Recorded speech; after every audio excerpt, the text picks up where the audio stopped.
En esta parasha, Bo, vamos a estar cubriendo algunas cosas sumamente interesantes alrededor y en el contexto de la plaga de la muerte de los primogénitos. Vamos a estar viendo el contexto egipcio, los dioses afectados. Vamos a estar viendo también lo que implica esta plaga también en el contexto de 3 fiestas bíblicas. También vamos a ver el concepto de primogénito. Y este concepto ampliado y aplicado a Israel, a las 10 tribus del norte, que también se llamaban Israel después de la división del reino. El concepto también primogénito a Yeshua. Vamos a estar viendo también lo que significa, lo que significó la plaga, esta plaga de la muerte de los primogénitos, tanto para los hebreos como para los egipcios, y el propósito general de las plagas. Vamos a hablar también un poquito acerca de la estructura social de los egipcios. Así que hoy vamos a tener una enseñanza bastante cargada de información, ¿verdad? Que raro. Pero bastante balanceado. Y sé que va a ser una bendición para todos ustedes. Gracias por el honor que ustedes me dan de servirle, la oportunidad que ustedes me dan de yo cumplir mi llamado y de apoyarme. Los que están suscritos a mi página, walteragosto.com, y los que me apoyan también, dándole subscribe a la página de YouTube. Gracias, porque gracias a las oraciones y el apoyo de ustedes, yo puedo continuar haciendo la labor que mi rey me ha encomendado. Mi intención es servir a mi rey, yo poder vivir una vida realizada sabiendo que mi rey me llamó a hacer esto y lo quiero hacer en excelencia, y quiero servirle a ustedes de tal manera que ustedes puedan vivir encendidos y apasionados y muy bien educados en cuanto a cómo servir al Dios de Israel y seguir la pisada de su Mesías, Yeshua. Así que comencemos en esta parasha Bo, el primogénito y la plaga.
Bienvenidos a la parasha Bo, el primogénito y la plaga. Esta parasha la encontramos en Éxodo capítulo 10, verso 1 al capítulo 13, verso 16. Haftará tenemos Jeremías capítulo 46, del 13 al 28, y los escritos del Brit Hadashah, o sea, el Nuevo Testamento, o los escritos del primer siglo. Lucas capítulo 2, versos 22 al 24, Juan 19, del 31 al 37. Oremos dándole gracias al Eterno por su bendita palabra. Bendigan a Yahweh, el que es bendito. Bendito Yahweh, el que es bendito por siempre. Bendito eres tú, Yahweh, nuestro Elohim, Rey del universo, que nos elegiste entre todos los pueblos y nos diste tu Torah. Bendito eres tú, Eterno, que nos das la Torah. Baruch et Adonai Hameborah, Baruch Adonai Hameborah, Olam Ba'ed. Baruch atah Adonai Eloheinu melech haolam, asher bahar banu mikol ha'amim, venatan lanu et torato. Baruch atah Adonai noten haTorah. Amén. Esta porción o parasha comienza y tiene el título que viene de aquí de Éxodo 10:1. La palabra bo es la palabra que en español se traduce entra. Yahweh dijo a Moisés: entra a la presencia de Faraón, porque yo he endurecido su corazón y el corazón de su siervo para mostrar entre ellos estas mis señales. Ahora, esta frase, corazón endurecido, nosotros podemos llegar a la conclusión de que pues, un corazón duro, que no quiere comprender, insensible, egoísta, whatever. Pero por el otro lado tenemos el concepto de corazón endurecido en el contexto egipcio. Y tengo este libro, que muchos de ustedes si me siguen en la parasha, saben que comparto mucho de mis recursos. Algo que yo pues, aprendí de mi maestro Rico Cortés, que él a su vez aprendió de su maestro Joseph Good. Y entonces, este libro que se le llama también, porque se encuentra en lo que se llama los papiros de Ani, hace unos 3.300 años atrás.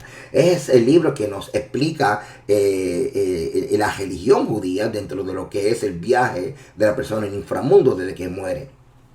Y entonces, por aquí, le voy a conseguir aquí uno de lo que se llaman placas, que son relieves, que te explica a ti lo que es el concepto de corazón endurecido, que es, míralo aquí, corazón endurecido, espero que lo vean ahí, mírenlo ahí, corazón endurecido, ven esa balanza, en esa balanza hay como una piedra y una pluma. Si la persona tiene el corazón más liviano que una pluma, tan liviano como una pluma, pues pasa a la vida.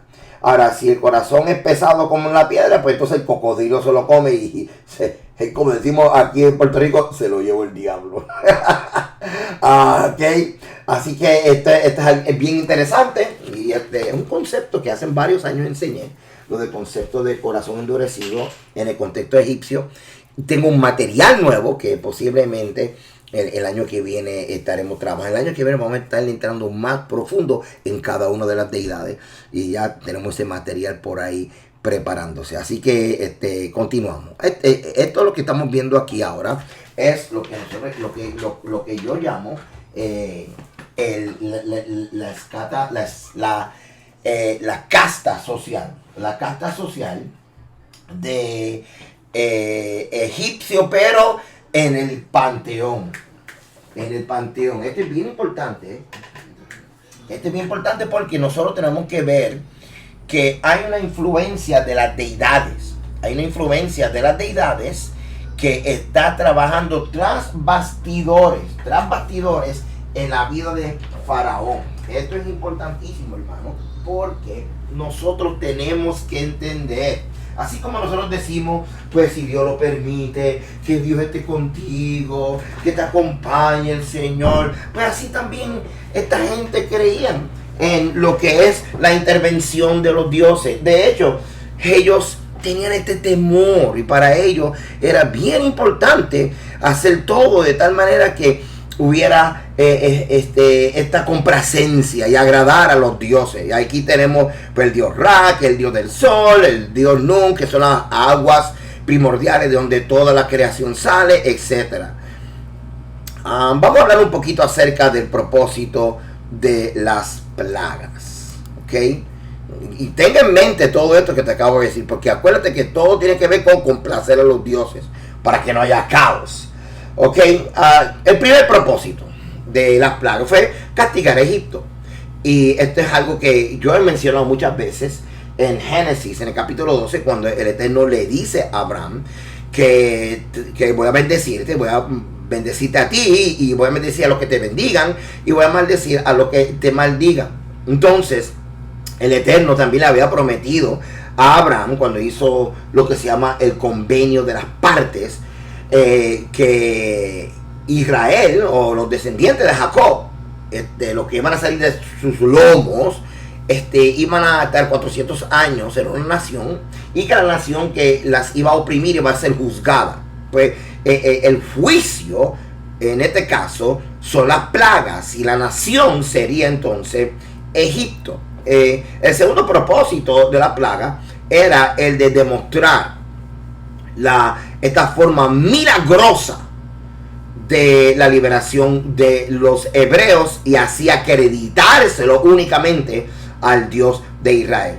Okay, esta plaga fue lograr la libertad de Israel de una manera única y milagrosa que solo Dios podía lograr. La tercera razón era mostrar la insensatez de la idolatría. Ahora, esto es bien importante porque aquí estamos viendo que dos cosas se tienen que considerar. Número uno es el imperio de Egipto viniéndose abajo, pero también la teología, estoy usando la palabra teología, ¿ok? O la religión, el sistema de creencias de Egipto viniéndose abajo. Por el otro lado, de nada vale si el Eterno destruye Egipto, pero el pueblo de Israel sigue con Egipto en la cabeza. ¿Qué quiere decir eso? Que el Eterno lo que hizo fue demostrar lo frágil y la insensatez que había en seguir los dioses de Egipto, porque ninguno pudo defender a nadie. Así que esto es lo que estamos estableciendo aquí, ¿ok?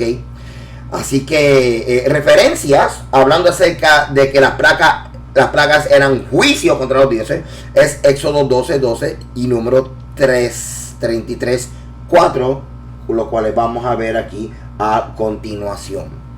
Pues yo pasaré aquella noche por la tierra de Egipto y heriré a todo primogénito en la tierra de Egipto, así de los hombres como de las bestias, y ejecutaré mis juicios en todos los dioses de Egipto. ¿Ve? Que las plagas son juicios contra los dioses de Egipto. Vamos a verlo. También en otro lugar, número 33:4. Mientras enterraban a los egipcios, a los que Yahweh había herido de muerte entre ellos, a todo primogénito también había hecho a Yahweh juicio contra sus dioses. Esto es bien importante, hermano, porque aquí estamos viendo exactamente de dónde es que sacamos esto de que las plagas eran juicios. Ahora, había aproximadamente unos 80 dioses diferentes en este panteón egipcio. Y pues se acuerdan lo que le estoy diciendo, este panteón, ¿ok? Este panteón es el lugar donde se identifican, donde se reconocen, donde se establecen, donde se cree que opera en el mundo más allá los dioses, el panteón, así se le dice. Ok, entonces en la Torah encontramos que el juicio era contra todos los dioses de Egipcio.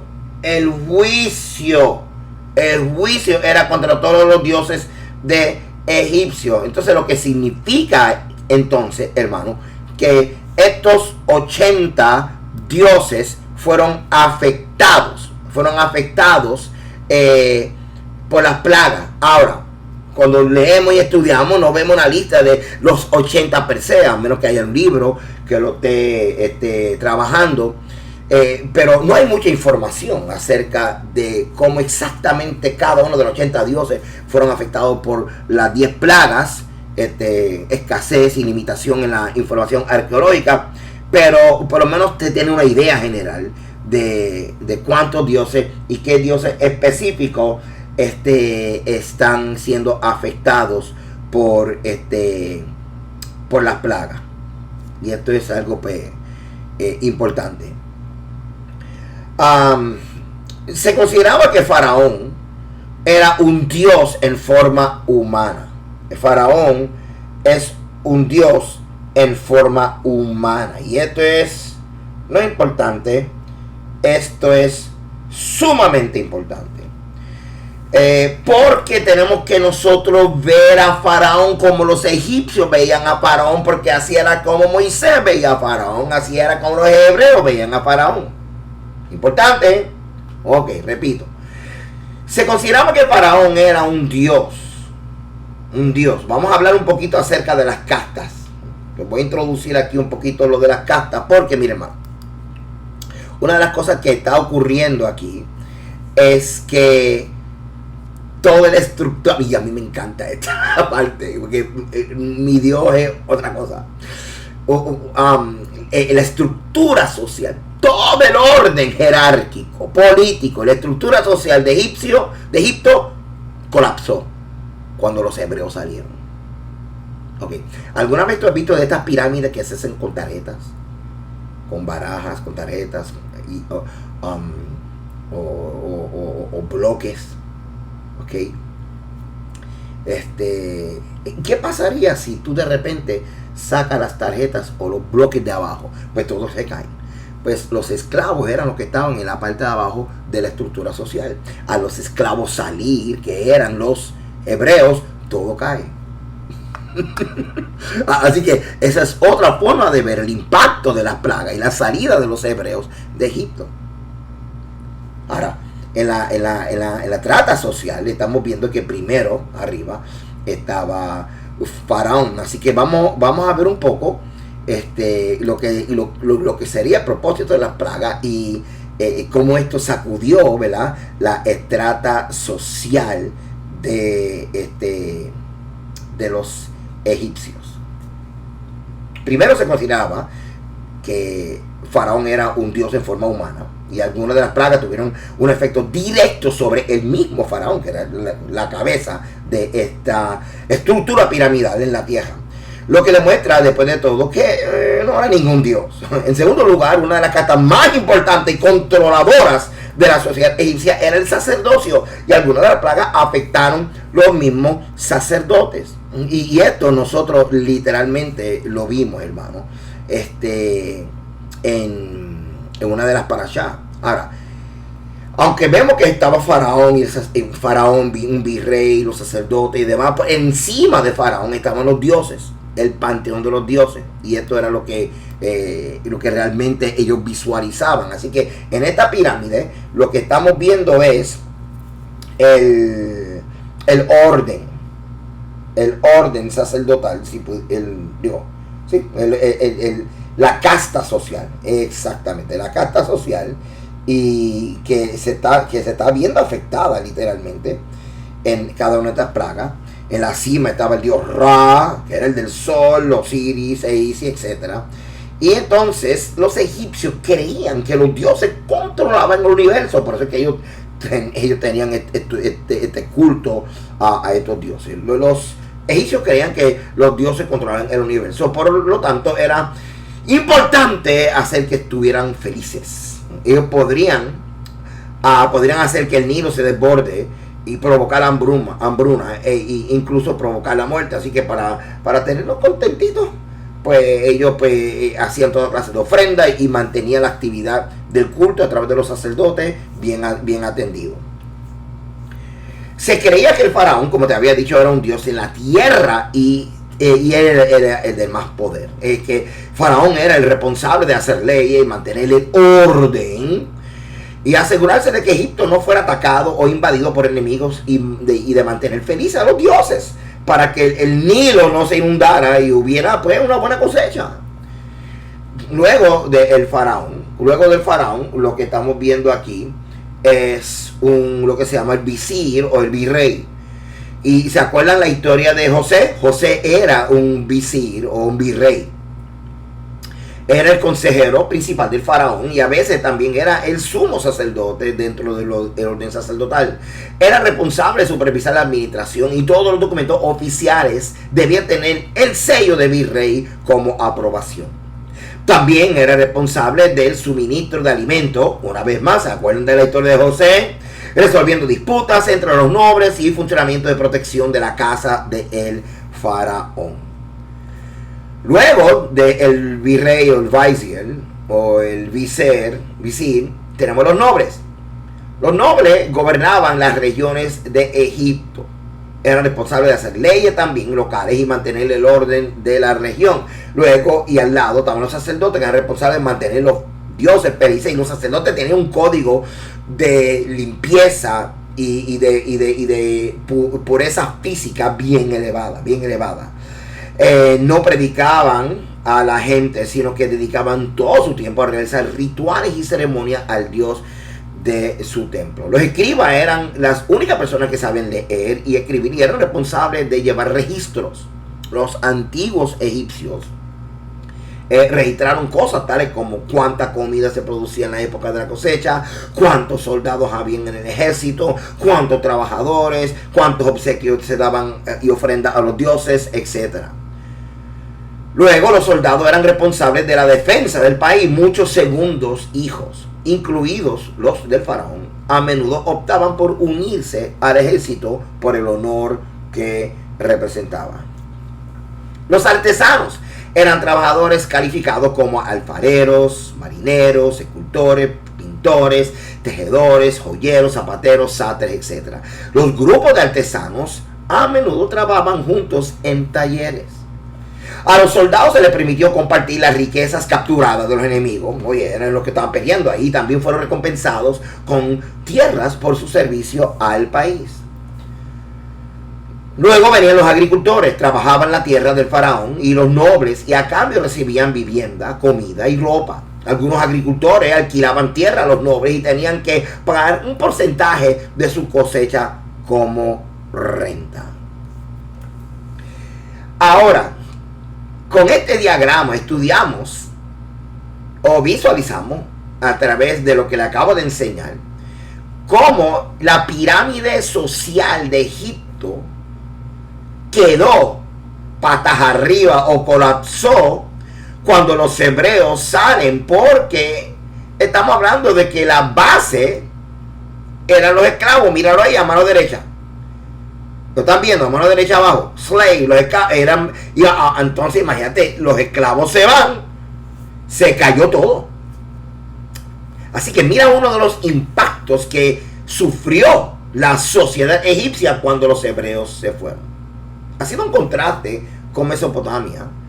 Los mesopotámicos y los egipcios vivieron las ciudades como el contexto social ideal a partir del cual se desarrolló todo o el orden y la civilización en todo el cosmos. O en otra palabra, la forma que estaba urbanizado la ciudad y la forma que estaba estructurado los templos era un reflejo del orden que debía de ser establecido en el universo para que la raza humana pudiera disfrutar de la gracia de los dioses. Y aquí está la cita de la bibliografía para que usted pueda buscar más información.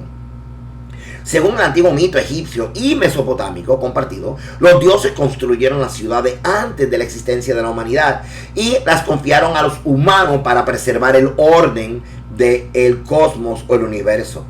La ciudad, a su vez, era el vínculo entre la deidad y el cosmos, en la medida en que la esencia de la deidad permanecía con la ciudad. ¿Por qué te estoy diciendo todo esto, hermano? ¿Por qué te estoy diciendo todo esto? Porque la deidad, los dioses, estaban conectados a las mismas ciudades. Los dioses estaban conectados a los mismos templos. Así que si se destruían las ciudades y se destruían los templos, había una desconexión del vínculo entre la ciudad y el templo y los dioses. Por el otro lado, el mismo faraón era un vínculo entre las deidades y la nación. Así que cuando vemos el azote al primogénito, que es un azote a faraón, estamos hablando de una crisis en el vínculo de los dioses de Egipto con Egipto. Es como si hubiera una separación y por ende se explica por qué el caos de Egipto.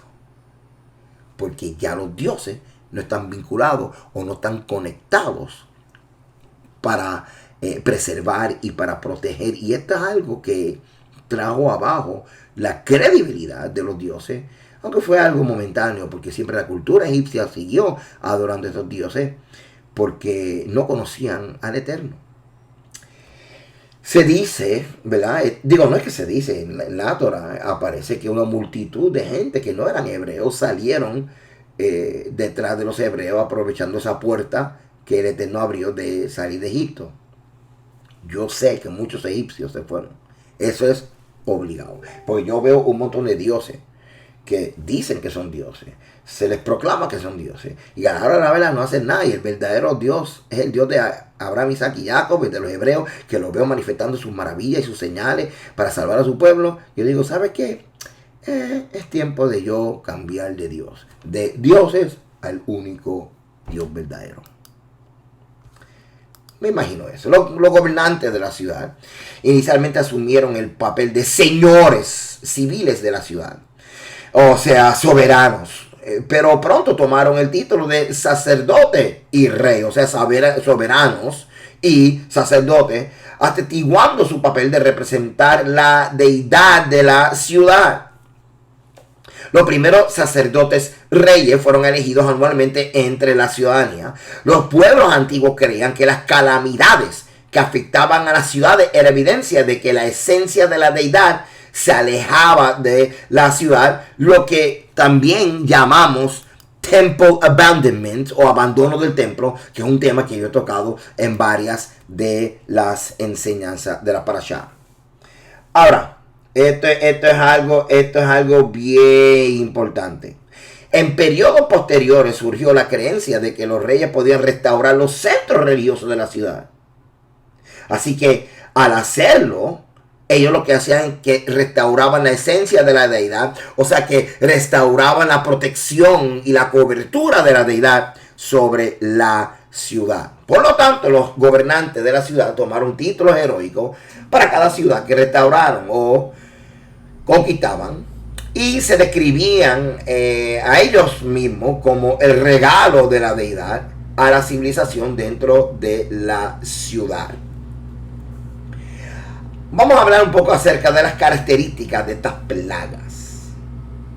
La primera característica es la intensificación de fenómenos naturales. Ahora, esto es bien importante porque no solamente era un fenómeno natural, porque podemos decir, ok, naturalmente puede ocurrir, pero al ser tan intenso y de repente, es que de repente se va por encima la manifestación, lo que está ocurriendo, la plaga, que alguien podría explicarlo en términos naturales, no, pero esto se va por encima de las normas y de las reglas y las leyes de la naturaleza. Así que esa intensificación de los fenómenos naturales era a propósito para que ellos vieran que esto no es algo natural, esto es algo sobrenatural. La primera característica, entonces, la intensificación de los fenómenos naturales. Lo que era normal y natural en Egipto se intensificó repentinamente hasta un grado milagroso. Por ejemplo, a medida que el río Nilo retrocede después de que sus orillas se desbordan anualmente, no es inusual que se vean ranas en tierra de Egipto, pero de repente el número de ranas se intensificó enormemente.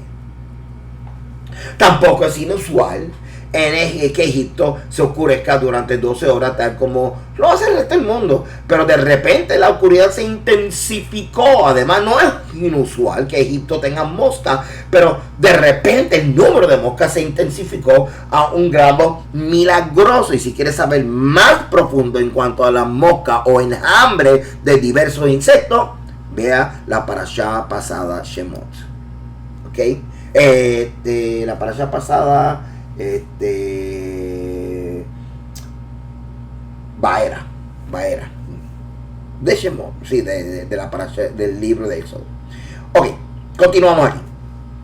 La segunda característica es el hecho de que eran predicciones. Se predijo varias de estas plagas que vendrían de antemano, así que eran como pequeñas profecías hechas por Moisés. La tercera característica era la discriminación, en otras palabras, que afectaban a los egipcios, pero no afectaban a los hebreos.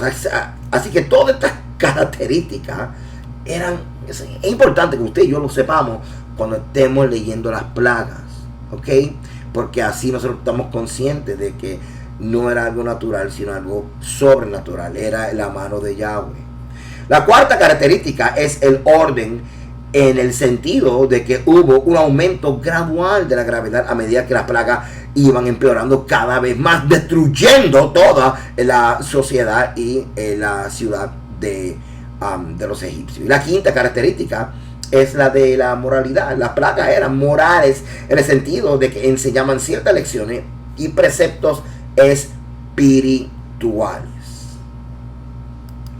Hermano, espero que hasta ahora toda esta información que le estoy hablando te ayude a ti ver con más profundidad el impacto de las plagas en la sociedad, por qué esta distinción de las plagas, las características de las plagas, etcétera, porque tenemos que tener esto en nuestra cabecita cuando volvemos a leer el libro de Éxodo. Ahora vamos a ver el anuncio de la plaga de los primogénitos, Éxodo capítulo 11. Yahweh dijo a Moisés: una plaga traeré aún sobre Faraón y sobre Egipto, después de la cual os dejará ir de aquí, y seguramente os echará de aquí del todo. Habla ahora al pueblo, y cada uno pida a su vecino y cada una a su vecina alhajas de plata y de oro. Yahweh dio gracia al pueblo en los ojos de los egipcios. También Moisés era tenido por gran varón en la tierra de Egipto, a los ojos de los siervos de Faraón y a los ojos del pueblo. O sea que iba ganando influencia, respeto. Dijo pues Moisés: Yahweh ha dicho así: a la medianoche yo saldré por en medio de Egipto, y morirá todo primogénito en tierra de Egipto, desde el primogénito de Faraón, que se sienta en su trono, hasta el primogénito de la sierva que está tras el molino, y todo primogénito de las bestias, y habrá gran clamor por toda la tierra de Egipto, cual nunca hubo ni habrá jamás. Pero con todos los hijos de Israel, desde el hombre hasta la bestia, ni un perro moverá su lengua, para que sepáis que Yahweh hace diferencia entre los egipcios y los israelitas. Y descenderán a mí todos tus siervos, e inclinados delante de mí dirán: vete, tú y todo el pueblo que está debajo de ti, y después de esto yo saldré. Y salió muy enojado de la presencia de Faraón. Y Yahweh dijo a Moisés: Faraón no os oirá, para que mis maravillas se multipliquen en la tierra de Egipto. Y Moisés y Aarón hicieron todos estos prodigios delante de Faraón, pues Yahweh había endurecido el corazón de Faraón, y no envió a los hijos de Israel fuera de su país. Acabamos de leer en Éxodo capítulo 11 lo que llamamos el anuncio de la muerte de los primogénitos. Ahora, para continuar y seguir estudiando esta plaga, vamos a ver un poco el contexto egipcio. La última y más terrible de estas plagas fue la muerte del primogénito del hombre y de la bestia. Éxodo capítulo 11, que acabamos de leer, 4 y 5. Y también está en Éxodo 11, 29 y 30, que lo vamos a leer más luego. ¿Ok? Y de la bestia anunció la hora exacta de la visita alrededor de la medianoche. Moisés dijo que más o menos esa hora va a comenzar, lo que se sumaría al horror de la imposición. En otras palabras, aumenta la intriga, el suspenso, el temor, porque la medianoche iba a ser como un punto que iba a ser como una señal indicando que se está acercando la hora de esta plaga anunciada. También se especifica su extensión desde el primogénito del rey hasta el primogénito del esclavo más humilde y todo el primogénito de las bestias. Pero de esta plaga los hebreos quedaron completamente exentos. Esa es una buena noche para ser hebreo. El Señor puso una diferencia entre ellos y los egipcios. La 10ª plaga, la muerte de los primogénitos egipcios a la medianoche, también tiene paralelos egipcios, aunque de naturaleza mucho más enigmática. Como es bien sabido, el antiguo Egipto tenía un culto funerario bien desarrollado que incluía textos funerarios, en inglés coffin text, que abarcan varias épocas: el reino antiguo, el medio y el nuevo. Los textos funerarios, si usted lo busca en internet, coffin text, por si acaso, del periodo del Imperio Antiguo, se escribieron en las paredes de las pirámides y por lo tanto se denominan textos de los pirámides. Y ahí están, estoy compartiendo ejemplos de estos textos de las pirámides. Por ejemplo, uno de los textos de las pirámides decía: es el rey quien será juzgado. Es el rey que será juzgado con aquel cuyo nombre está oculto en este día del asesinato del primogénito. Esta plaga de los primogénitos, que fue la más destructiva, fue exactamente cuando se estaba borrando los nombres de los dioses del marco de las puertas de los egipcios, digo, de los hebreos, borrando los nombres de los dioses egipcios. En parashá anteriores enseñé que en el marco de las puertas de los hebreos lo que habían eran nombres de los dioses egipcios. Eso es lo que se entiende por causa de la cultura y la religión egipcia. Y que cuando con la sangre de cordero ellos pintaban el marco de la puerta, estaban borrando los nombres. Ahora, uno de los propósitos, y este es bien interesante, de lo que se llama el culto funerario de los egipcios, era el que el nombre de la persona fallecida, en este caso el faraón o los primogénitos, no se borrara el nombre. Lo que te enseñé ahorita de este libro, cuando se hacía el juicio, era para que el nombre de esa persona no se borrara, o sea, que quedara viva, pero en el inframundo. Así que esto es bien interesante, el paralelismo que está ocurriendo. Mientras los hebreos están borrando nombres de dioses egipcios, el Eterno está enviando su juicio contra Faraón, que representa el Dios que conecta a todos los dioses con egipcios. Si muere el primogénito, muere el futuro del trono.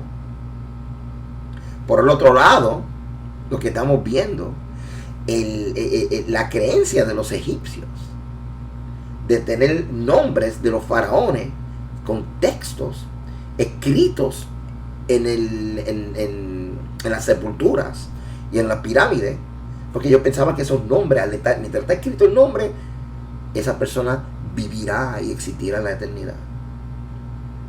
Así que la muerte de los primogénitos, la oscuridad ocurriendo, los egipcios borrando nombres, todo este paralelismo. Esto es como una guerra de religiones, una guerra antropológica, sistemas de creencia imponiéndose sobre el otro, y a que usted no sabe quién ganó. Pues claro. Ok. Como te mencioné ahorita, hablando de los textos funerarios, se está viendo que al borrarse el nombre era el resultado de un juicio que ocurría en el inframundo, donde si tu nombre pesaba más que una pluma, pues entonces un cocodrilo te comía y tú morías para siempre y tú eras borrado. Así que, haciendo alusión a lo que te mostré ahorita del libro de los muertos, la idea del ablandamiento del corazón del faraón o el endurecimiento del corazón de faraón estaba relacionado, como te dije, con el ritual de pesar el corazón. Y esto lo encontramos aquí en este libro de los muertos, en la que Anubis pesa el corazón del difunto contra la pluma de la verdad. Así que un corazón duro superaría a la pluma y condenaría a la persona a muerte y que su nombre fuera borrado. Entonces, en otra época, durante el Reino Medio, los escribas egipcios escribían los textos funerarios en ataúdes de madera. Y por lo tanto, este grupo colectivo se le llama los textos del ataúd. Estos son lo que se llaman los coffin texts. Así que en dos ataúdes, ambos encontrados en Asyut, leemos: yo soy el que será juzgado por aquel cuyo nombre está oculto en esta noche de la matanza de los primogénitos. Sumamente interesante. Y así era que ellos visualizaban la sobrevivencia del difunto.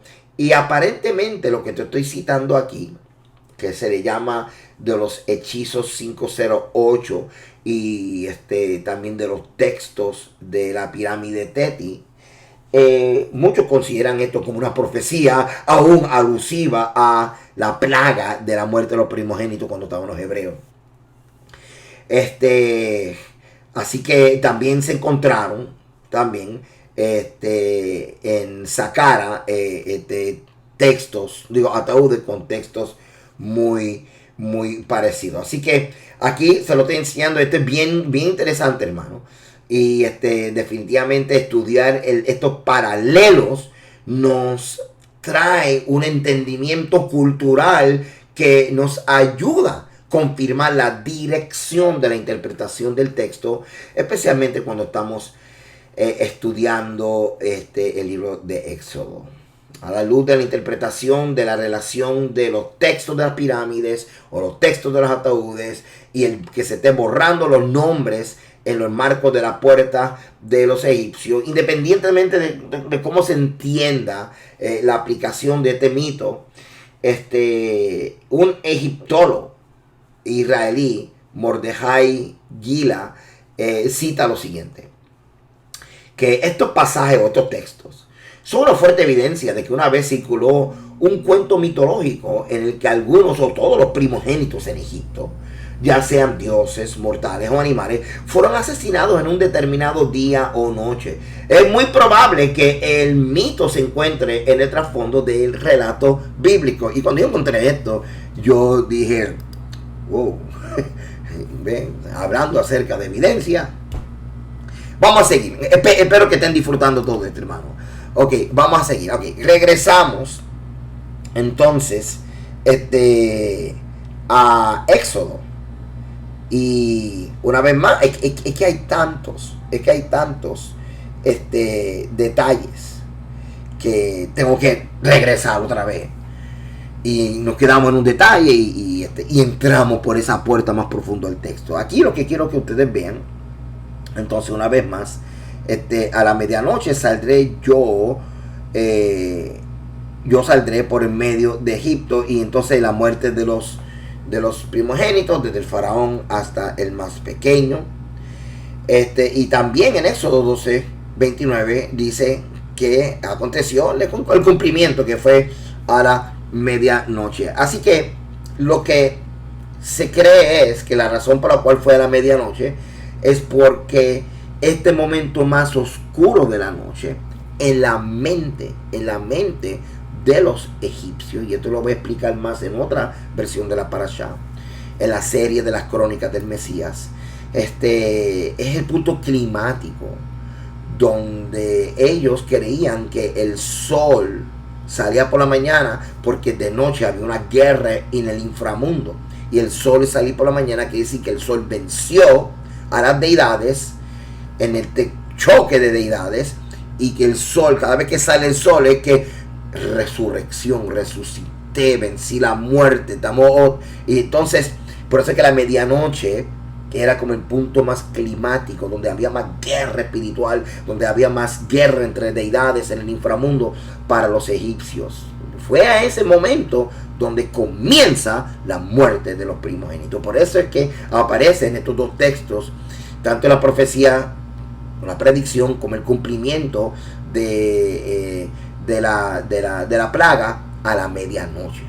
Okay. Ahora, hay algunos dioses, como te dije, no todos los 80 se puede conectar, pero algunos sí, de los que fueron afectados. Por ejemplo, el dios Min, el dios que es el dios de la procreación y la reproducción, se vio afectado, pero el primogénito murió de todos modos. O sea que no hubo protección. En segundo lugar, Isis, la diosa de la procreación y reproducción, también se vio afectada, pero el primogénito murió de todos modos, o sea, no hubo protección. En tercer lugar, Hathor, la diosa que estuvo presente en el nacimiento de un niño, cada vez que nació un niño, ahí estaba ahí defendiendo, se vio afectada, pero no pudo proteger al primogénito. Y el cuarto dios, que era un toro, Apis, un toro primogénito, sagrado, esto sí que es importante, se vio afectado y sin embargo murió. Este fue el segundo toro, Apis, en morir dentro de estas 10 plagas, porque estamos viendo que aparece también una vez anterior. Esto es sumamente interesante, hermano, que nosotros veamos entonces que estos dioses se le dicen que mueren porque no hicieron lo que tenían que hacer, que era proteger al niño, proteger al bebé, estar presente como protección en el momento de la reproducción y proteger a los bebés, resultado de la reproducción de los egipcios. Así que es una forma sencilla de nosotros visualizar que a través de la catástrofe de los egipcios se establece entonces que fallaron los dioses o que murieron estos dioses. Ok. Vamos a ver esto, interesante.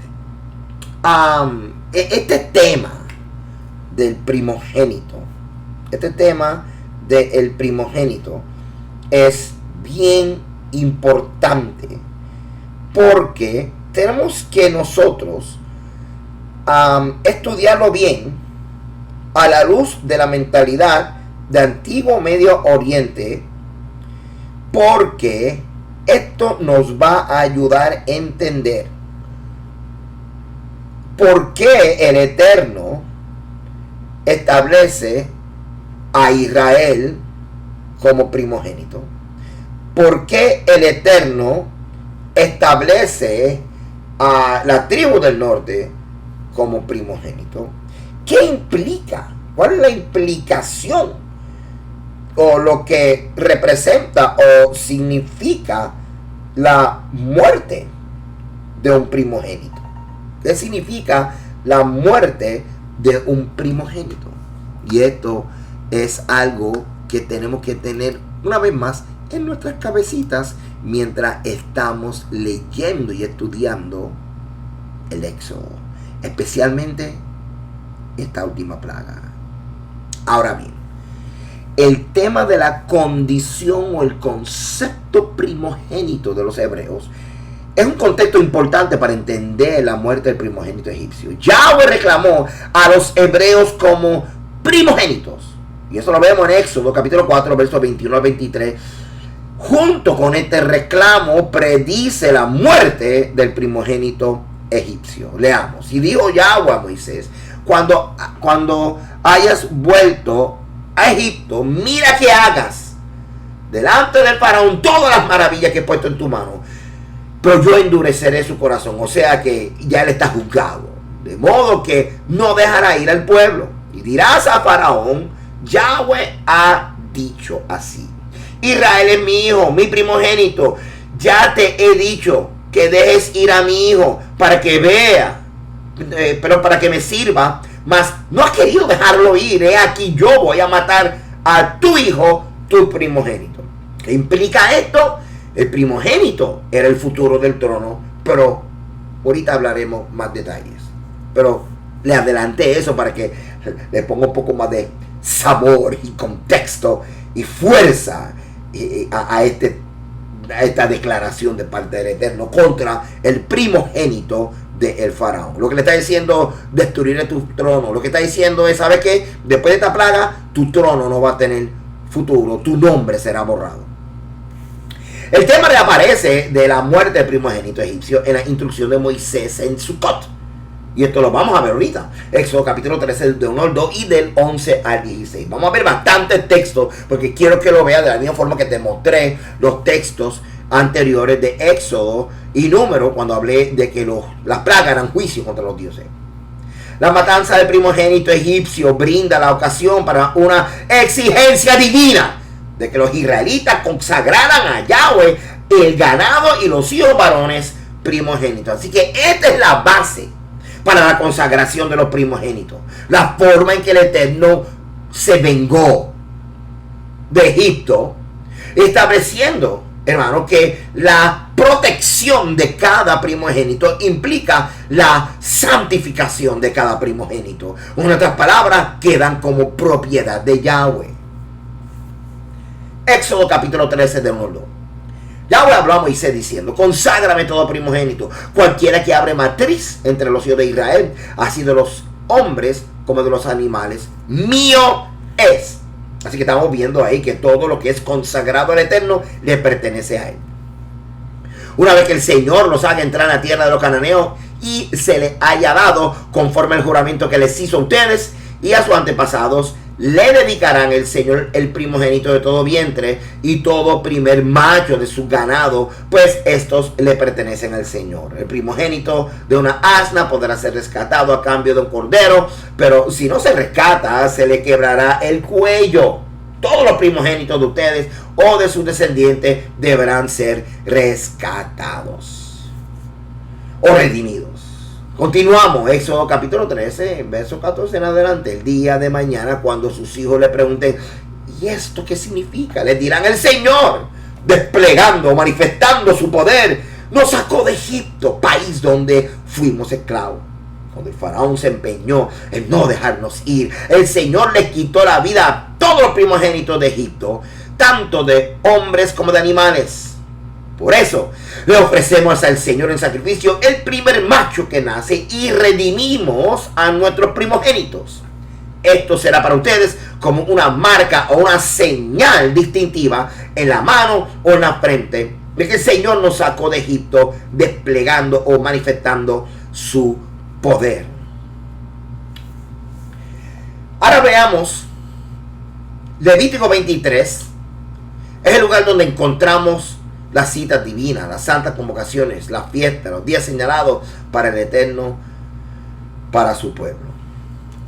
Esto que acabamos de leer, hermano, en Éxodo capítulo 13, es bien importante, porque nos explica por qué la redención de los primogénitos. Cada primogénito se redimía, o sea que era consagrado entonces para el Eterno. Claro, sabemos que después de el conflicto o el pecado del becerro de oro, pues entonces la intención era hacer que toda la nación de Israel fuera una nación de sacerdotes, porque cada familia iba a aportar su primogénito para que fueran sacerdotes. Pero luego del pecado del becerro de oro, pues el Señor entonces cambió todas las cosas y los sacerdotes simplemente eran los hijos de Aarón, donde vemos que todos los levitas, todos los sacerdotes son levitas, pero no todos los levitas son sacerdotes. Los descendientes de Aarón son los sacerdotes, y el primogénito inmediato, el primero de Aarón, era el que estaba vía ley de sucesión, esperando su turno de ser así para ejercer el sumo sacerdocio. Así que por eso es bien importante lo que acabamos de leer en estos textos. Ahora lo que vamos a ver aquí es el contexto de las fiestas, hermano. Hermano, ya estamos terminando. Ok, tranquilo, estamos terminando la primera parte. Ok, así que aquí encontramos las fiestas. Y vamos a ver entonces, si pudiéramos decir, trasfondo o el contexto de la plaga de los primogénitos en las fiestas. Vemos aquí, estas son las fiestas bíblicas, ¿ok? No son 7, siempre enseño que son 8, incluyendo Shemini y Atzeret. Esto es fácil de entender y lo hice de esta forma para que usted viera y la relación que tiene con la división de lo que se llama la fiesta de primavera, de otoño, o sea, la lluvia tardía y la temprana. También el contexto mesiánico, y también de las fiestas, específicamente las primeras 3 fiestas, que es la que les voy a compartir en esta hora. Nuestro enfoque va a ser estas 3 primeras fiestas: Pesaj, panes sin levadura y primicia, donde están viendo en el recuadro aquí rojo, lo están viendo aquí. Ok, vamos a ver el trasfondo de la plaga de los primogénitos aquí. Por ejemplo, Pesaj, la muerte del cordero, el trasfondo es la muerte de los primogénitos. Está ocurriendo en forma paralela. Seguimos. Panes sin levadura también está ocurriendo. Todo esto está ocurriendo a la misma vez, hermano. Y esto es importante porque ahora, cuando nosotros estamos celebrando Pesaj, estamos visualizando que hay muerte ocurriendo paralelo a el Eterno salvando a los israelitas o los hebreos. ¿Ok? Y entonces el cruce de Mar Rojo, que representa entonces el momento en que ellos literalmente pasan por las aguas, confirmando de que son inocentes. Los egipcios se le van detrás de ellos, mueren en las aguas, confirmando que son culpables. Al salir de las aguas, un nuevo nacimiento, adoptados por el rey de Israel. Aquí estamos viendo, dentro de lo que es la tradición judía, lo que son las fechas y o los días que transcurrieron desde la salida de Pesaj hasta que cruzaron el Mar Rojo. En este contexto tradicional judío, son 3 días los que tardaron desde Pesaj hasta el cruce del Mar Rojo o el Mar de Juncos. Hay algunos que dicen que fue una semana que tardaron, hay algunos que dicen que fueron 6 horas. Lo importante es que no se quedaron en Egipto. Así que aquí les estoy dando el contexto de la fiesta, el contexto de la plaga, de la muerte de los primogénitos, en el contexto de las fiestas. Como están viendo, espero que les sea útil y que puedan ustedes también aplicar el contexto de la muerte de los primogénitos como trasfondo de esta primera fiesta. Toda esta aplicación de conceptos, hermano, nos ayuda a nosotros a entender la escritura haciendo las debidas conexiones. Así que vamos a entrar un poquito más profundo en esto. La fiesta de los panes sin levadura también se deriva de los eventos del Éxodo. ¿De qué trata? Yahweh predice que los egipcios suplicarán a los israelitas que abandonen su tierra después de la muerte del primogénito. Y esto ya lo leímos. Lo que provocaría que los israelitas fueran expulsados de Egipto, pero deprisa. Éxodo 11:1. Yahweh dijo a Moisés: una plaga traeré aún sobre Faraón y sobre Egipto, después de la cual él os dejará ir de aquí, y seguramente os echará de aquí del todo. Verso 8 dice: y descenderán a mí todos estos tus siervos, e inclinados delante de mí dirán: vete, tú y todo el pueblo que está debajo de ti. Y después de esto yo saldré. Y salió muy enojado de la presencia de Faraón. La predicción divina se cumple en Éxodo 12, del verso 29 al verso 36. La muerte impregna la tierra de Egipto. Después del ataque divino, los egipcios ruegan a los egipcios que se vayan. Expulsan a los israelitas tan rápido que la gente se fue obligado a tomar las masas de pan sin levadura y se fueron corriendo. Leamos. Y aconteció que a la medianoche Yahweh hirió a todo primogénito en la tierra de Egipto, desde el primogénito de Faraón hasta que se sentaba sobre su trono, hasta el primogénito del cautivo que estaba en la cárcel, y todo primogénito de los animales. Se levantó aquella noche Faraón, él y todos sus siervos y todos los egipcios, y hubo un gran clamor en Egipto, porque no había casa donde no hubiese un muerto. E hizo llamar a Moisés y a Aarón de noche y le dijo: miren, salgan del medio de mi pueblo, vosotros y los hijos de Israel, y servir a Yahweh como habéis dicho, tomad también vuestras ovejas, vuestras vacas, como habéis dicho, e idos y bendecirme también a mí. Los egipcios apremiaban, o sea, le decían rápido al pueblo, dándose prisa a echarlo de la tierra, porque decían: todos somos muertos. Y llevó el pueblo su masa antes que se lo hace, sus masas envueltas en sus sábanas sobre sus hombros. E hicieron los hijos de Israel conforme al mandamiento de Moisés, pidiendo a los egipcios alhajas de plata y de oro y vestidos. Y Yahweh dio gracia al pueblo delante de los egipcios, y les dieron cuanto pedían, y así despojaron a los egipcios. Así que estamos viendo, hermano, que la descripción de los egipcios diciéndole a los israelitas que se vayan rápido es el contexto histórico dentro del relato de Éxodo, que vamos a ver como el trasfondo de la fiesta de panes sin levadura, que leemos en Éxodo 12 del 14 al 20 y leemos en Éxodo 13 del 3 al 10. Vamos a leerlo. Y este día os será en memoria, y lo celebraréis como fiesta solemne a Yahweh durante vuestras generaciones, por estatuto perpetuo lo celebraréis, o sea, para siempre. Un mandamiento que está enmarcado en instrucciones que tienen que ver con un tiempo. 7 días comerás pan sin levadura. Así el primer día haréis que no haya levadura en vuestras casas, porque cualquiera que comiera leudado desde el primer día hasta el 7º día será cortado de Israel. Ok, impresionante. Así que ahora, el pan sin levadura no solamente significa ausencia de pecado o ausencia de contaminación. que es la aplicación que estamos viendo también en los evangelios. Panes y levadura, que también lo vemos en los evangelios, que la levadura se comparaba también con la doctrina de los corintios y de algunos de los fariseos. Ahora estamos viendo que panes y levadura nos recuerda lo rápido que fueron echados los hebreos de Egipto. Lo rápido. Así que el Eterno dice, quiero que lo cojan como un mandamiento, el comer por estos 7 días panes sin levadura. Ok. ¿Qué significa alguien que come pan sin levadura? En este contexto de la prisa con que fueron echados de Egipto.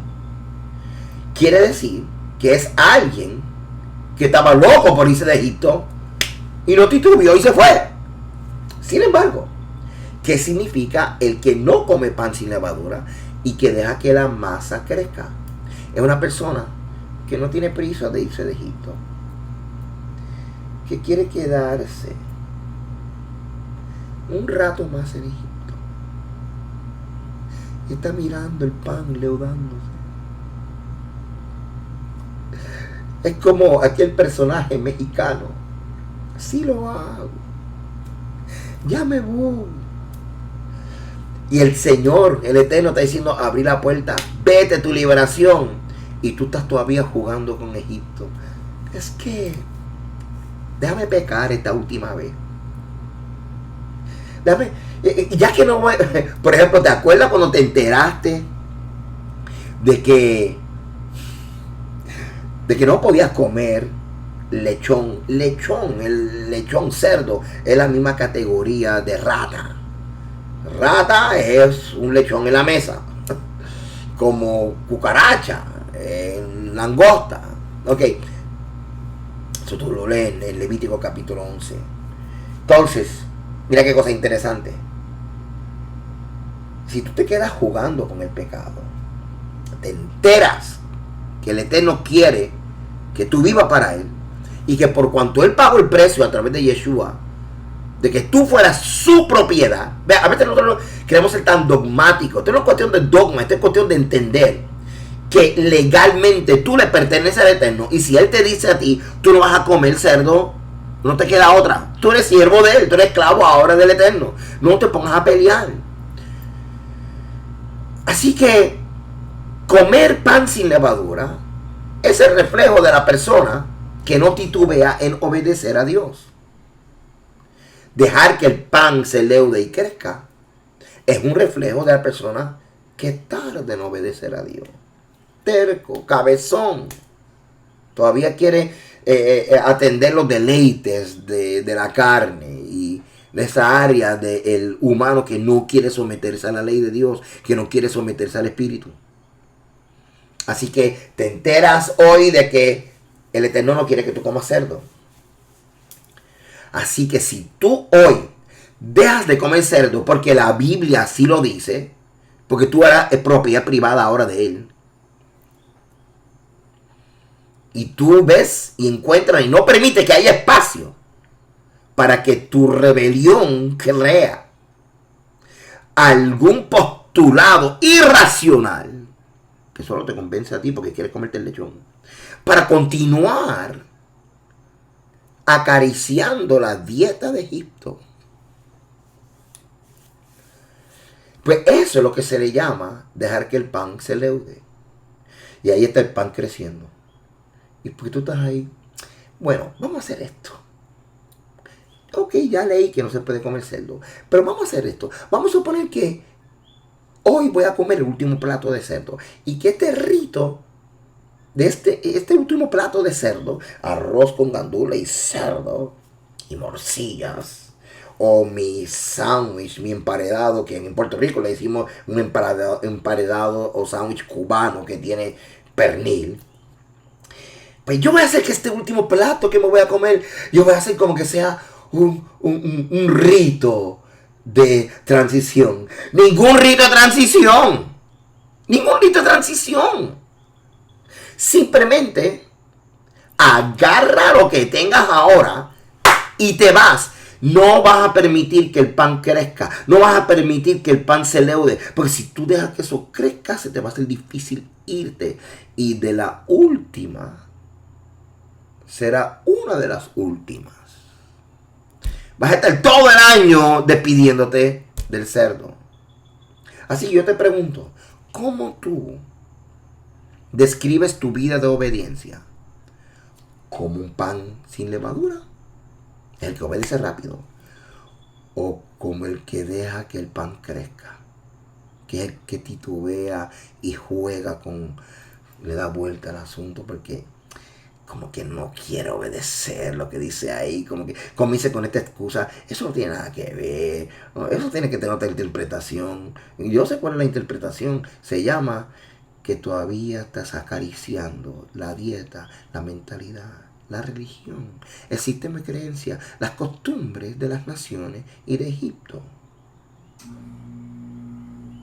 Yo sé que este año Pesaj y el contexto de Pesaj, el contexto de panes sin levadura, va a tener un impacto profundo y espiritual en tu deseo de consagrarte a Dios por el contexto de esta enseñanza. Ok, ahora todo esto es diferente cuando vemos el contexto de las plagas la plaga del primogénito. Y cuando leemos la fiesta, el primer día habrá santa convocación. Asimismo, en el séptimo día tendrá una santa convocación. Ninguna obra se hará en ello, excepto solamente que preparéis lo que cada cual haya de comer. Y guardaréis la fiesta de la pan sin levadura, porque en este mismo día saqué vuestras huestes de la tierra de Egipto. Por tanto, guardaréis este mandamiento en vuestras generaciones por costumbre perpetua. En el mes primero comeréis los panes sin levadura desde el día 14 del mes hasta el 21 del mes por la tarde. Por 7 días no se hallará levadura en vuestras casas, porque cualquiera que comiera leudado, así extranjero como natural del país, será cortado de la congregación de Israel. Ninguna cosa leudada comeréis en todas vuestras habitaciones, comeréis panes sin levadura. Leamos entonces también Éxodo 13, del 3 al 10. Y Moisés dijo al pueblo: tened memoria de este día, en el cual habéis salido de Egipto, de la casa de servidumbre, pues Yahweh os ha sacado de aquí con mano fuerte. Por tanto, no comeréis leudado, o sea, no tardes en obedecer. Vosotros salís hoy, en el mes de Abib. Y cuando Yahweh te hubiere metido en la tierra de Cananeo, del Eteo, del Amorreo, del Ebeo, del Jebuseo, la cual juró a tu padre que te daría, tierra que destila leche y miel, harás esta celebración en este mes. 7 días comerá pan sin leudar. Y el séptimo día será fiesta para Yahweh. Por los 7 días se comerán los panes sin levadura, y no se verá contigo nada leudado ni levadura en todo su territorio. Y tú lo contarás en aquel día a tu hijo, diciendo: se hace esto con motivo de lo que Yahweh hizo conmigo cuando me sacó de Egipto. Y te será como una señal sobre tu mano y como un memorial de tus ojos, para que la ley de Yahweh esté en tu boca, por cuanto con mano fuerte te sacó Yahweh de Egipto. Por tanto, tú guardarás este rito en su tiempo de año en año. Interesante. Estudiar el contexto egipcio, estudiar el contexto de las plagas en el trasfondo de las fiestas, nos va a ayudar a nosotros conectar con el Eterno cuando estemos haciendo el ceder de Pesaj. Ahora, vamos a ir específicamente a la fiesta de Pesaj. Realmente, bueno, la fiesta de Pesaj es el día que se establece para matar el cordero, ¿ok? Y vamos a ir específicamente mirando Pesaj, y vamos a entrar más profundo: la matanza de los primogénitos, la muerte de los primogénitos. Vamos a ir un poco más profundo, ¿okay? El animal que se coja puede ser un cordero o un cabrito de 1 año y sin defecto, al que cuidarán hasta el 14 del mes, día en que la comunidad de Israel en pleno lo sacrificará al caer la noche. Tomarán luego un poco de sangre y lo untarán en los dos postes, en el dintel de la puerta de la casa donde coman el cordero. Deberán comer la carne esa misma noche asada al fuego y acompañada de hierbas amargas y pan sin levadura. No deberán comerla cruda ni hervida, sino asada al fuego junto con la cabeza, la pata y los intestinos. Y no deben dejar nada. En caso de que algo quede, la quemarán al día siguiente. Quemarán el cordero de este modo con el manto ceñido a la cintura, con las sandalias puestas, con la vara en la mano y deprisa. Se trata de la Pascua del Señor. Esa misma noche pasaré por todo Egipto y heriré de muerte a todos los primogénitos, tanto de personas como de animales, y ejecutaré mi sentencia o mi juicio contra todos los dioses de Egipto. Yo soy el Señor. Y la sangre servirá para señalar las casas donde ustedes se encuentren, pues al verla pasaré de largo. Así cuando hiera yo de muerte a los egipcios, no los tocará a ustedes ninguna plaga destructora. Este es un día que la ley este es un día que por ley deberán conmemorar siempre. Es una fiesta en honor del Señor y las generaciones futuras deberán celebrarlas. Así que acabamos de leer la narrativa de estas últimas instrucciones del primer Pesaj. Y una vez más, espero que estén viendo el contexto o el trasfondo de la muerte de los primogénitos. Ahora vamos a hablar un poquito más acerca del concepto de primogenitura, el concepto de primogénito, para ir ampliando aún más nuestro conocimiento, para poder entender aún más a profundidad lo que está ocurriendo mientras estos primogénitos están muriendo por esta plaga. El primogénito de todos los egipcios fue herido, mientras que los primogénitos de los israelitas se salvaron. Debemos reconocer que Dios tenía el derecho de herir al primogénito de Egipto. ¿Por qué? Por medida estaba haciendo un juicio. De hecho, también tenía derecho a herir al primogénito de Israel, y esto habría sucedido sin la provisión de cordero pascual y el derramamiento de su sangre. Así que obediencia lo salvó. Por tanto, Dios mató al primogénito egipcio mientras perdonaba al primogénito israelita. Debido a que el perdonar a los primogénitos israelitas no fue una cuestión de mérito, sino de gracia, Dios los poseyó. Y ahí ocurrió lo que se llama redención. O sea que Dios los compró para Él. O los volvió a comprar, los redimió, los rescató. Como se había perdonado la vida, los poseyó.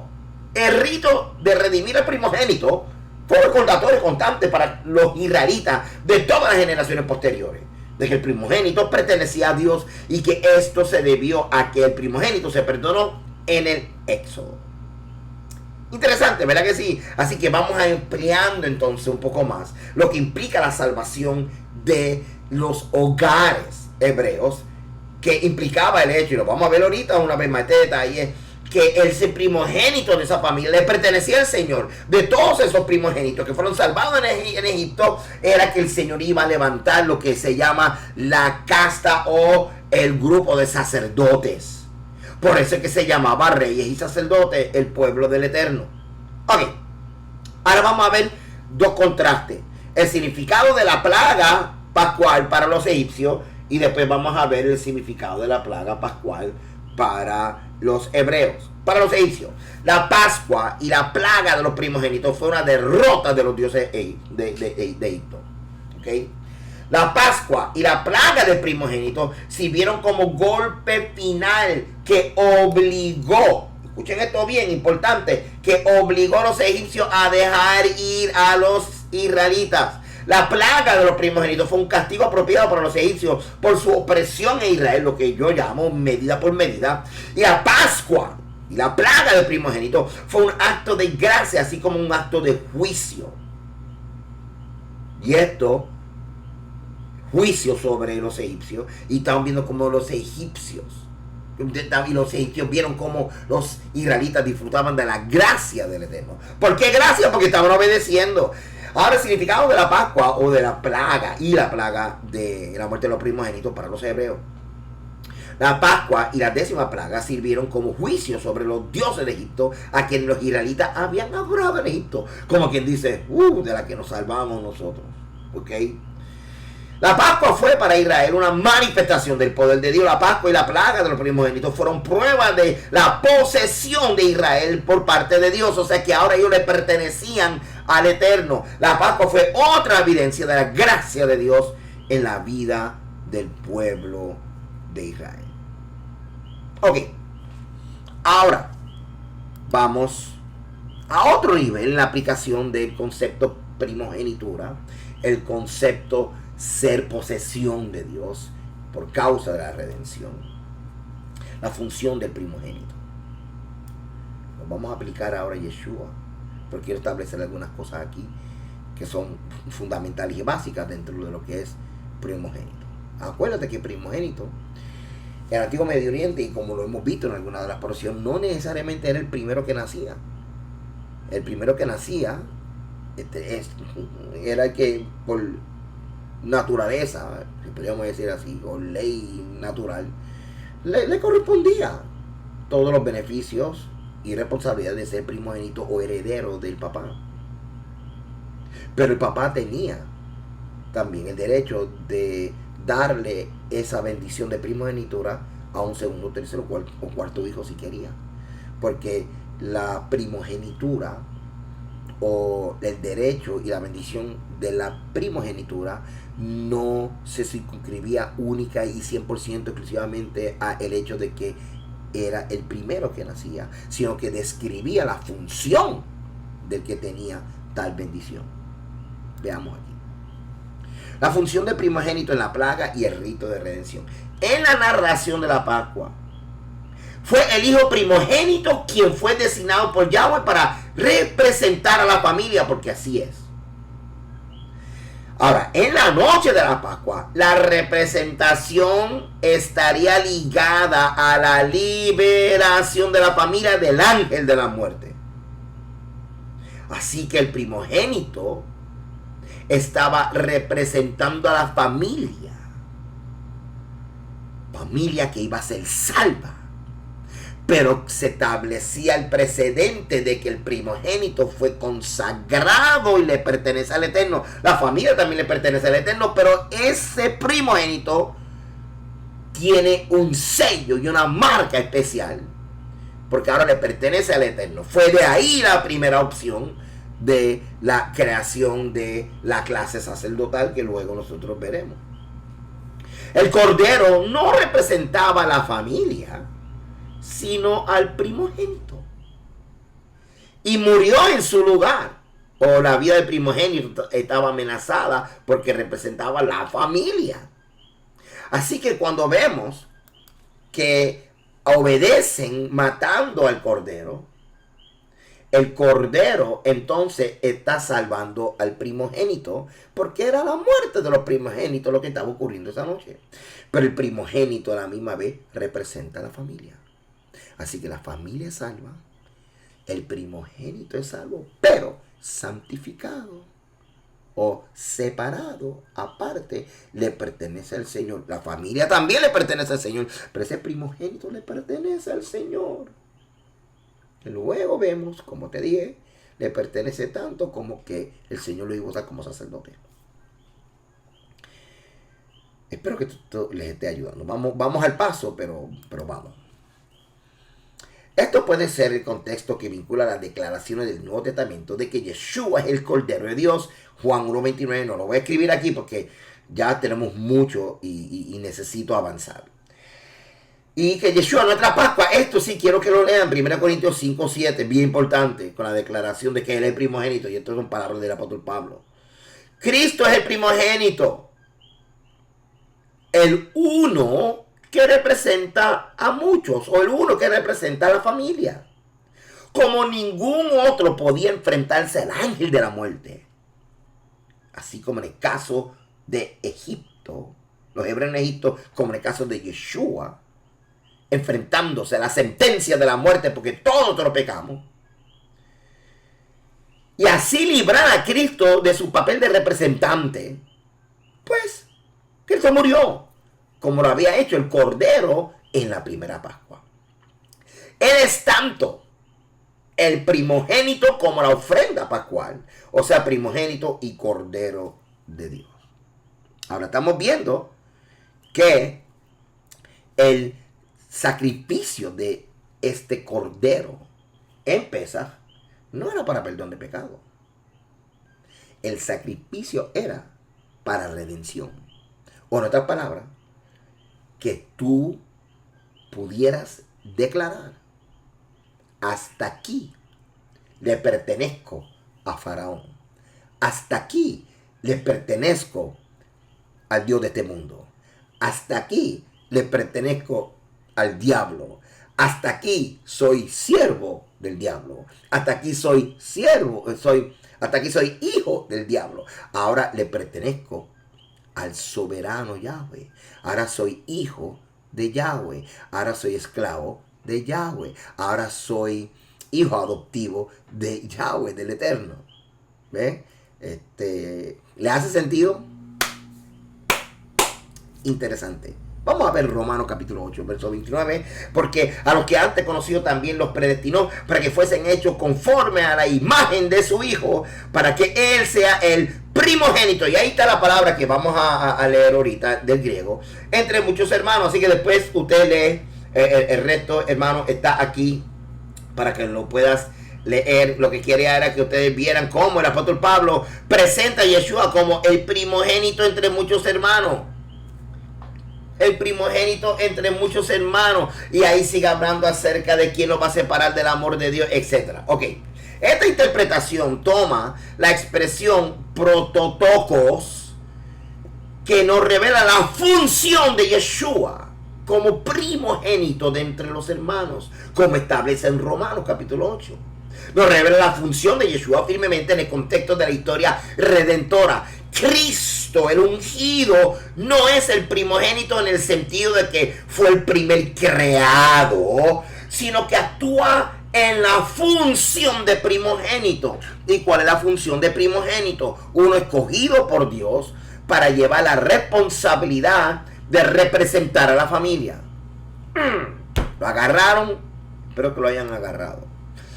Es un título para expresar el trabajo que ha realizado en su muerte. La función de representar no a la familia, sino al primogénito, que a su vez representa la familia. Y ahora lo voy a parar ahí. El primogénito representa a la familia. Pero Yeshua ahora está como sustituto del primogénito. Miren esto. Antes de Yeshua ser el primogénito, lo estamos viendo como que Él es uno entre tantos hermanos, un judío, el Hijo de Dios, pero un judío, escogido para llevar entonces la responsabilidad y la bendición de la primogenitura. Implica ahora que Él puede sustituir, ser como un retrato de el cordero que muere en Pesaj, para que el primogénito de la familia no muera. Así que la pregunta es: ¿quién es el primogénito? Que Él está salvando, que Yeshua está salvando. ¿Quién es el primogénito por quien Yeshua está muriendo? Vamos a ver. Vamos a leerlo otra vez. Es un título para expresar el trabajo que ha realizado en su muerte. La función de representar no a la familia, sino al primogénito. Así que Yeshua está representando al primogénito, porque el primogénito representa a la familia, pero la pregunta es: ¿quién sustituye al primogénito? Pues Yeshua ahora es declarado ese primogénito, pero a la misma vez el primogénito es el que tiene la función de representar a la familia, pero a la misma vez Él es el cordero que representa o está sustituyendo al primogénito que debe de morir. Porque podemos ver ahora la plaga de la muerte del primogénito como la paga del pecado. Interesante.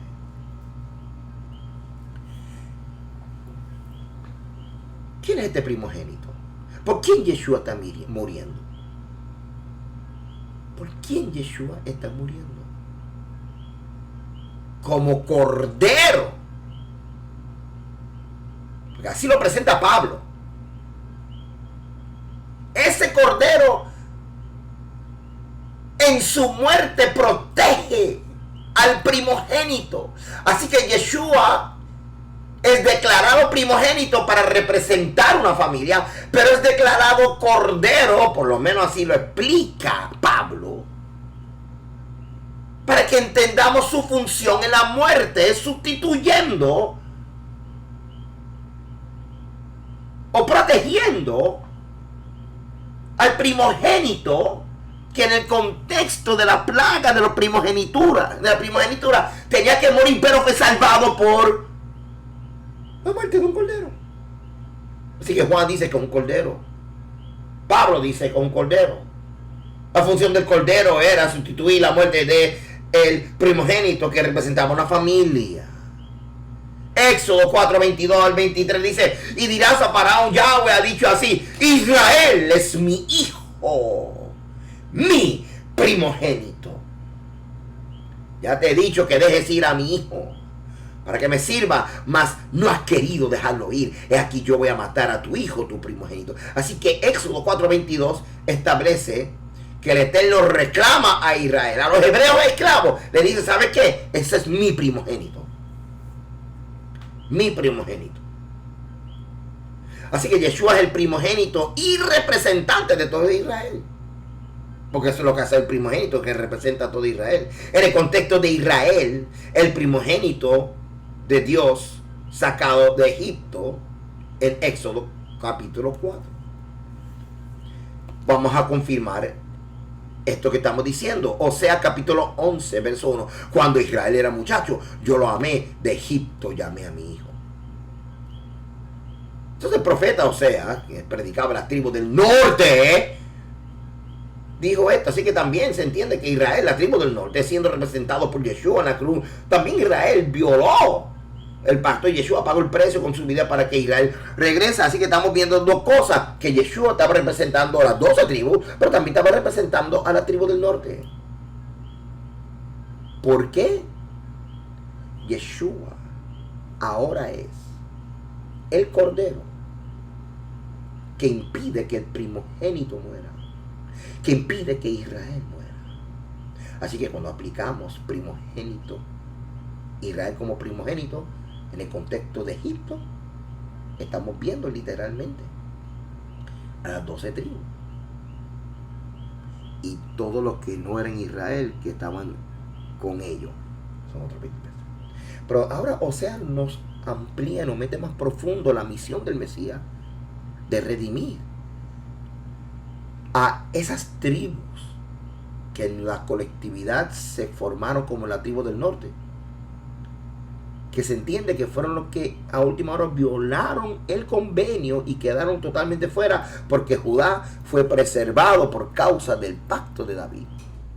Yeshua ahora muere para salvar a Israel. La implicación es la siguiente: muere pagando la deuda con su vida, la sentencia de muerte que generó la desobediencia y el deshonor de Israel al violar el pacto. Ahora Israel puede regresar y estar en good standing, y a través de la muerte de Yeshua. Good standing, estar justificado delante del Padre por los méritos no de ellos, sino los de Yeshua. Todo esto lo estoy explicando a la luz del Midrash del apóstol Pablo. Ok. El primogénito también es sinónimo de redentor. El primogénito tenía la función de ser redentor. Es la misma persona. Por eso que te decía que la primogenitura no era por orden cronológico, sino que se le daba a la persona más apta, porque la bendición de la primogenitura incluía una responsabilidad. Así que el primogénito también era un redentor. Y ese redentor tenía responsabilidad de vengar a la familia en caso de alguna injusticia. ¡Wow! Interesante, aquí están los textos de Génesis, Números, Deuteronomio y Josué para confirmar la función del redentor. Y también el redentor estaba para restaurar la garantía de la herencia de una familia en el caso de que el hombre en un matrimonio muriera, como en el caso de Ruth y Boaz. Y aquí en Levítico 25 estamos viendo el contexto del mismo. Lo que se llama el redentor pariente. Así que todo esto estamos visualizando al primogénito, a Yeshua, dando la provisión para restaurar la herencia, la tierra, y restaurar el lugar de Israel en la relación de convenio con el Eterno.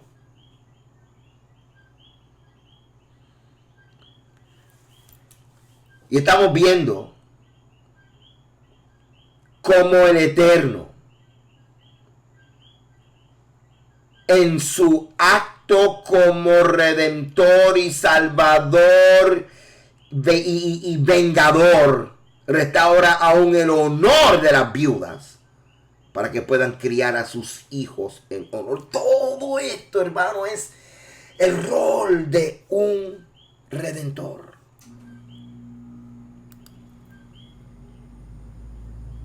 La función y la responsabilidad de redención le pertenecía al primogénito. Restaurar el honor de una casa, restaurar la tierra, garantizar que la descendencia de un hombre muerto no se perdiera, ser el vengador y restaurar el honor de la tribu. Todo esto lo vemos en la función de Yeshua como el primogénito, el cordero que muere en el lugar de Israel. Así que al ser declarado primogénito, como lo establece el apóstol Pablo, lo que está diciendo que ahora ocupa el lugar de defender a Israel. Como cordero muere, como primogénito representa a Israel. Porque eso es lo que hacía el primogénito.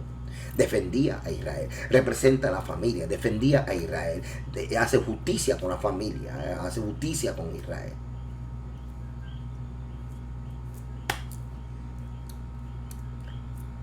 Espero que estén aprendiendo algo, hermano, porque yo estoy aprendiendo cosas. Vamos a las palabras finales. Palabras finales acerca de Israel como el primogénito. Número 1, Dios elige a Israel como su hijo. Y esto es algo que estamos repasando. Tenemos que tener esto claro, hermano. La muerte de los primogénitos y el hecho de que Israel fue salvo por un cordero, por la obediencia del pueblo a sacrificar el Pesaj. Estamos viendo una vez más que el primogénito llamado Israel es el reclamo del Eterno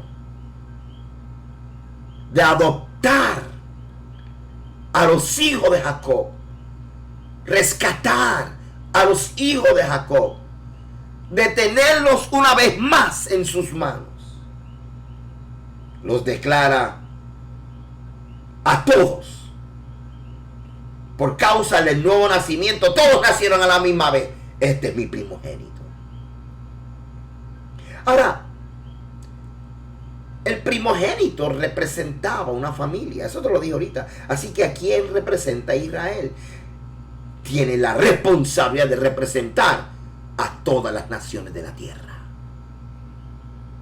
De ser intermediario, de ser ejemplo, de establecer la vara de excelencia y honor para todas las naciones de la tierra. En ese sentido podemos ver el primogénito de Israel, defendiendo a las demás naciones, ser ejemplo de las demás naciones.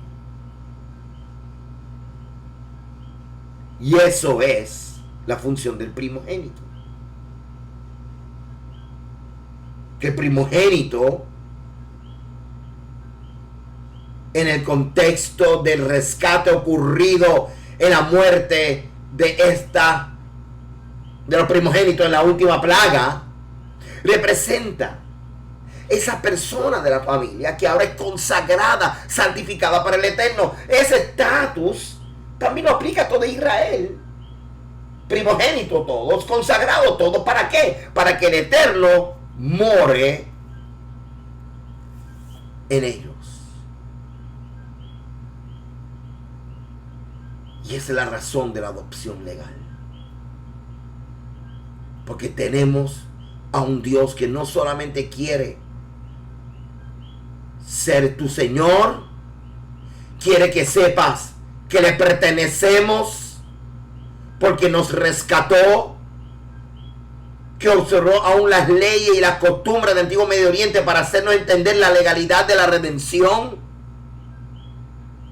sino que legalmente, al ser nosotros su propiedad, separados y santificados para Él, el poder morar entre nosotros y nosotros poder representar su reputación, su honor y disfrutar de su presencia. Amado, espero que esta enseñanza te haya ayudado.